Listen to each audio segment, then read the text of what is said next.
Nemufaro kunge kati baby nakati chingo shika kati vudzi ngatikeri.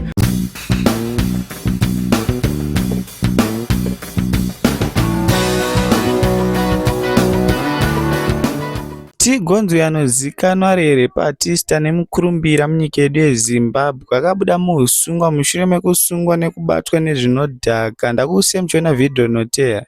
Nemufaro kunge kati baby nakati chingo shika kati vudzi ngatikeri. Ndakatadza kana kuti vudzi handikeri. Vanondida musandityire isusu hande mberi. Mabebi esendeit ndaitofila munandivheli. Hanzi pana ane nharo aiwa hatereri. Taingoswera kutsvaga mogo food nevhasi daily. Nda dzacho dzaida ropa ndaimwa raspberry. Kuvisit kwaiuya mukaka lactoplasteri.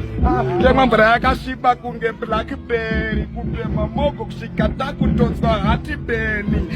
Jeribo ndabvuma but what's scary. Mbanje dzacho dzaingopinda nemagaticheri. Ati rangu ratoweu ndakunzi ati weri. Anditambe nana magic kwacho but hatiperi. Izvi ndo zvakaitika ndakandwa kujeri. Maredhiyo vaingoramba but ndainzwa tari kweli. Bhora ndaitotamba nanga ndakunzi John Terry. Kuvisit kwaiuya mukaka lactoplasteri.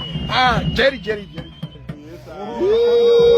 Second news update muri yeZimbabwe ndeyaHoly 10 uyo ada kubudisa Risk Life 3 musi wa18 April. Ndakusiya muchiona vhidhiyo noteya. What a time to be alive. Risk Life 3 kubudisa musi wa18 April. And I'm proud to endorse Sana TJ Moto. They're going to be there. TJ Moto, yes sir. Thank you so much.